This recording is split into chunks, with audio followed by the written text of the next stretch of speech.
Good evening, I'm Katerina Georgieva. This is CBC Windsor News. Thanks for joining us. We begin tonight with Donald Trump and his trade ultimatum. Trump's inauguration is still nearly 2 months away, but he is already raising international tensions with his policy announcements. The incoming U.S. president is threatening stiff tariffs on imports from Canada and Mexico, and the move could create serious problems for the Canadian economy. CBC's Kate McKenna has the political reaction. Overnight, everything changed. I had a good call with Donald Trump last night again.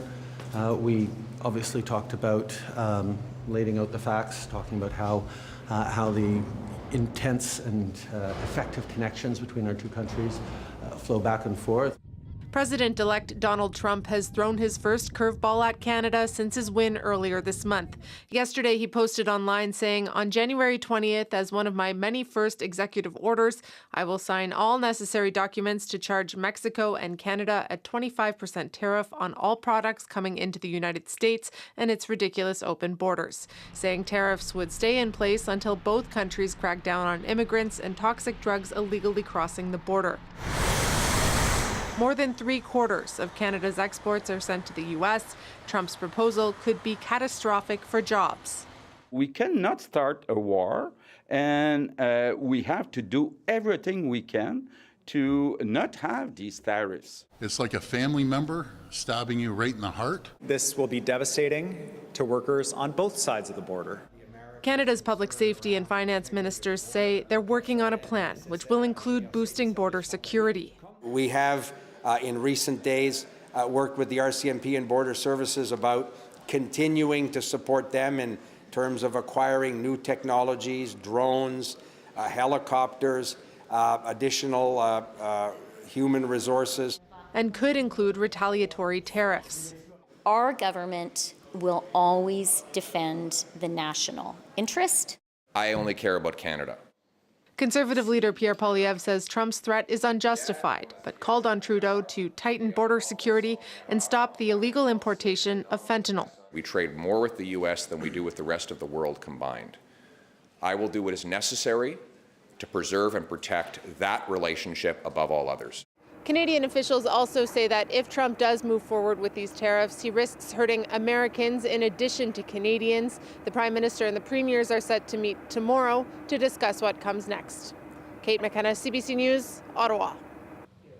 From Parliament Hill to Windsor City Hall, Donald Trump's tariff threat had local leaders also scrambling. Windsor's lifeblood is so intertwined with automotive cross-border trade that Trump's tariffs, if made a reality, will be felt in terms of jobs. Dil Molnar reports.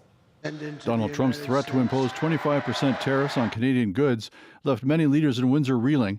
It would impact automotive exports from the city that thousands of jobs depend on. I think it's likely a negotiating tactic. Windsor Mayor Drew Dilkens told CBC News Network this morning Trump's tariff threats need to be taken seriously, but he says we've been down this road before with tariffs on aluminum and softwood lumber.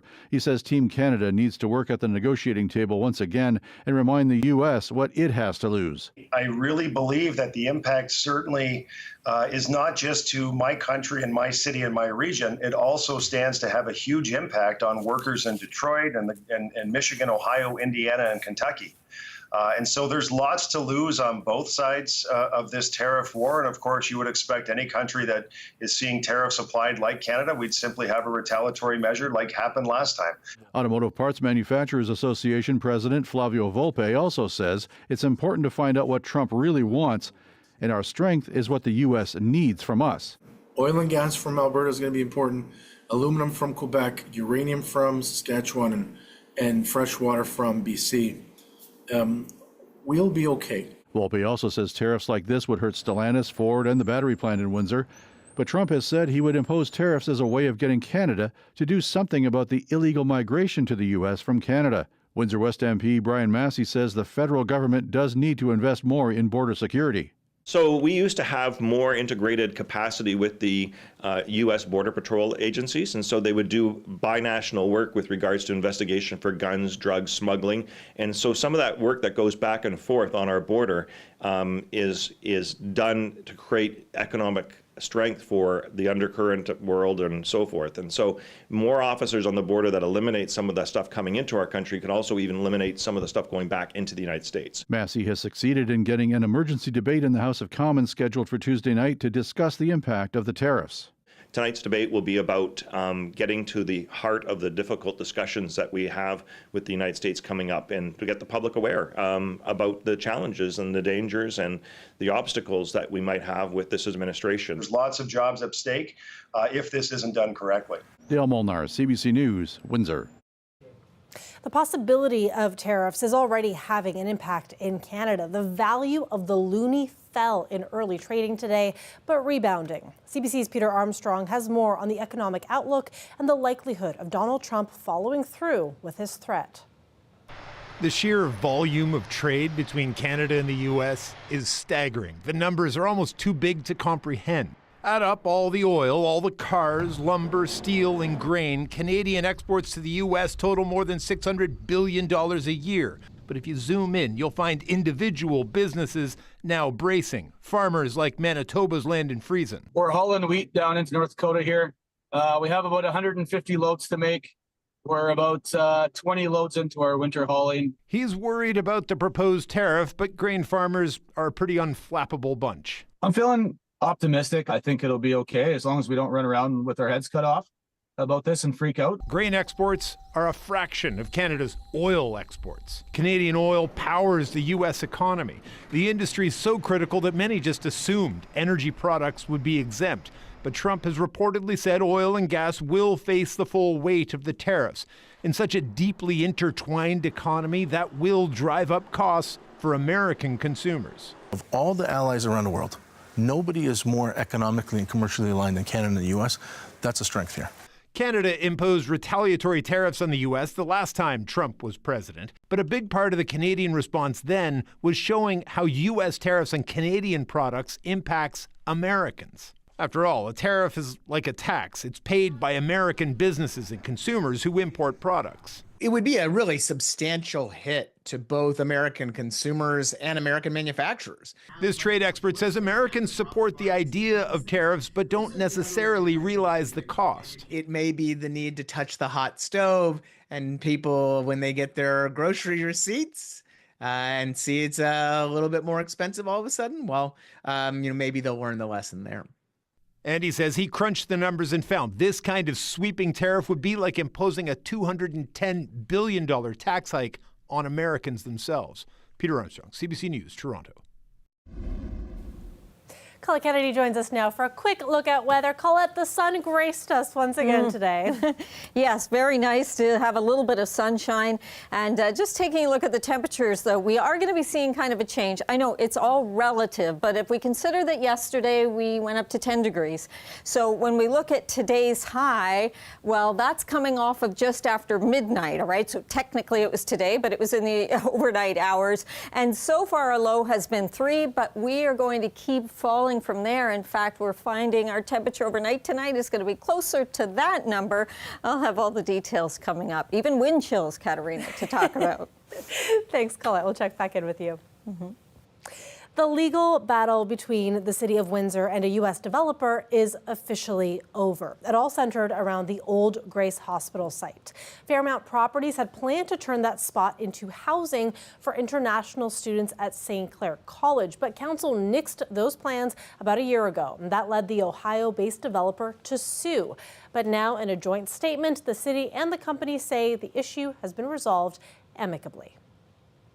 Some city councillors in Windsor are worried council is losing some of its autonomy to the provincial government. This has to do with a new piece of legislation first introduced last month. It's a new bill giving Ontario more control of where bike lanes are built in cities. But as Chris Ensing explains, the city and most of council can't say what the bill does.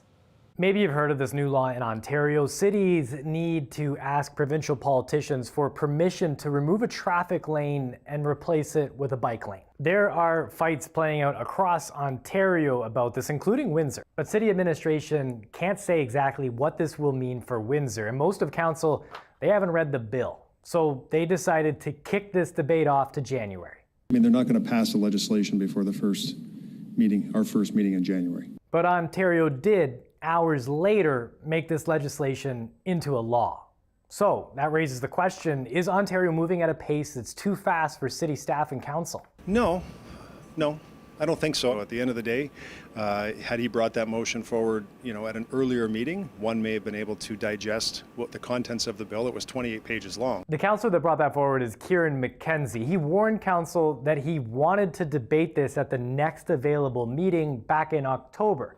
And Councillor McKenzie has support around the table. I'm talking about transportation, but more fundamentally, this is about municipal autonomy. Anytime something is signaled that municipal autonomy is going to be taken away from cities, we should speak up from the onset and loudly, and that's what I think we're doing. Windsor's longest serving active member of council is noticing a trend at the provincial level.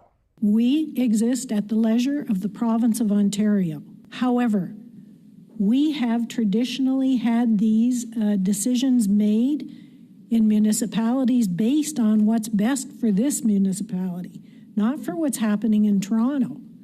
And everything that we are seeing, from policing to municipal decisions on infrastructure and building, is being impacted to the point where you sometimes, as a municipal councillor, say, what are we doing here? Now, city staff have told CBC News that the next project that fits this sort of description under the law is on University Avenue. They do not feel like this law will apply there because it will be grandfathered in. Work should start before the end of the year. Chris Hensing, CBC News, Windsor. The song Do They Know It's Christmas is a 1984 classic we hear during the holidays. It was created by a group of musicians in the UK to fundraise for famine victims in Africa. But over the years, it has faced a lot of backlash. This year, for its 40th anniversary, it's been remixed, reigniting the debate. Margaret Evans reports.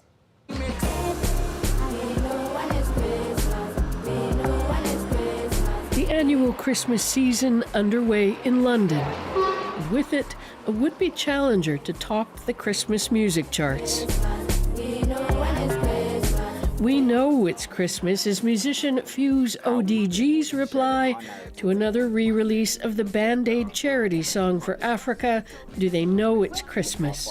We honestly thought that in 2024 he wouldn't, try and bring out a song that just perpetuates crazy stereotypes about the continent. We're going to try the chorus. He is Sir Bob Geldof, who brought together pop stars of the day to sing a song released 40 years ago now.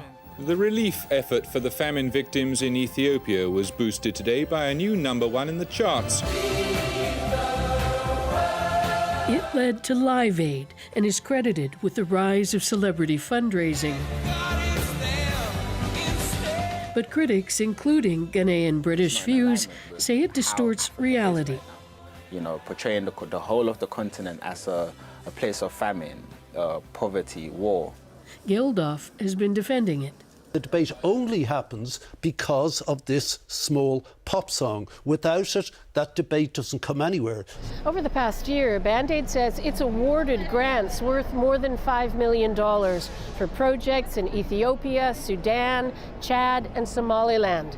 An echo, they say, of the work it's been doing for 40 years now. But global development expert Danny Sriskandarajah says it's time to retire the song. We need to raise awareness of what's happening in different parts of the world, but we have a responsibility to do so in a way that reflects our common humanity and not perpetuate a sort of saviourist model of the world. That also means, he says, owning up to the role that Western nations are playing today in terms of climate change and the implications for the entire planet. Margaret Evans, CBC News, London. It's time to remind you about our holiday campaign, Make the Season Kind. It's all about helping those who are experiencing food insecurity in our community, and we want your help. Just head to our website and look for this banner. It's got details on the various ways that you can take part, and as part of the campaign, we're also heading to Bright Lights on December 5th. We're going to be at Jackson Park to live broadcast our show and to collect donations for our food drive. We hope to see you there. A live look outside there when we come back to the Middle East with promises of a ceasefire between Israel and Hezbollah. Stay with us.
Welcome back. There's been a major development in the Middle East conflict. U.S. President Joe Biden says Israel and Hezbollah have agreed to a ceasefire in Lebanon, with fighting expected to stop in just a few hours' time.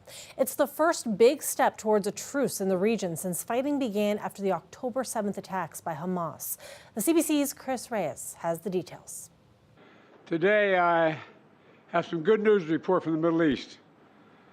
I just spoke with the Prime Minister of Israel and Lebanon.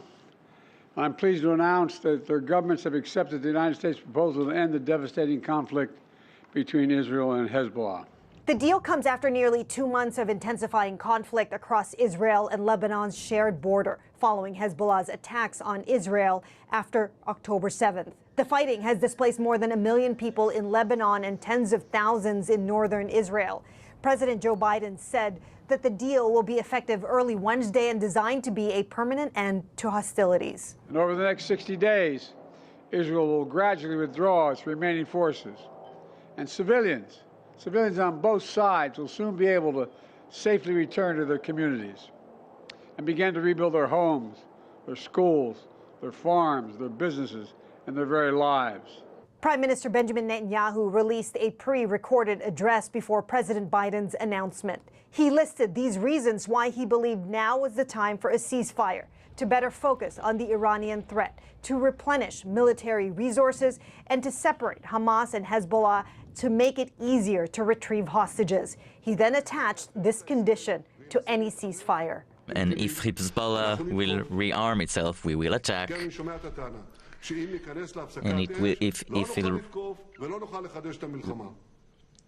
if it will fire missiles, if it puts trucks with missiles, we will attack. President Biden said his administration is now working with Turkey, Egypt, and Qatar to reach a deal to release the remaining Israeli hostages in Gaza, end the fighting, and surge aid into the enclave. Krish Reyes, CBC News, New York. Many of you have probably noticed that a trip to the meat counter for beef is costing significantly more these days. Price for beef has hit historic highs, rising at a much faster rate than for pork or chicken. CBC's Kyle Bax looks at what's driving up the cost. Jim Jackson packs up ground beef, ready for the display case. This year, the price tags keep rising, so much it's hard for him to believe. I've been working here quite a while, and it's probably the all-time high I've ever seen them. Beef prices have soared to historic highs across the country. The latest numbers show a kilogram of ground beef was selling for about $13 on average in September, compared to about $11.50 1 year earlier and about $9 5 years ago. Beef strip loin cuts climbed past $32 after selling for about $20 last December. So far, the sticker shock at grocery stores isn't scaring away customers. Globally, we've got a growing population, a growing middle class, and they want more protein. And it's not just beef, it's pork and poultry as well, and wanting to have more of that product. The record prices are not only on store shelves, but on farms too. Cattle prices are between 45% and 65% higher this year compared to the average since 2019. We definitely have a strong price situation that producers are facing right now. The supply of beef in the country is dwindling as many ranchers scale back their operations.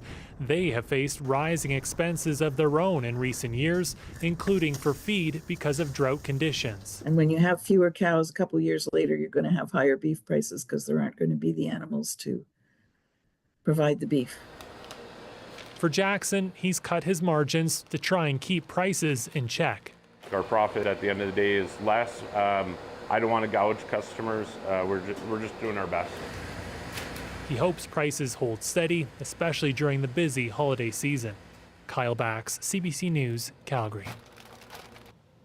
Today was a little bit chillier than yesterday, but I hope you still got to get outside and enjoy that sunshine, because tonight temperatures are going to dip down to -1 with partly cloudy conditions. And then tomorrow we do have a high of 4 with a mix of sun and clouds, low of 1 degree with periods of rain mixed in with possibly with snow in the evening. Colette will be back after the break for more.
Colette Kennedy is back with us for a look at weather. Colette, how is it looking in the days ahead?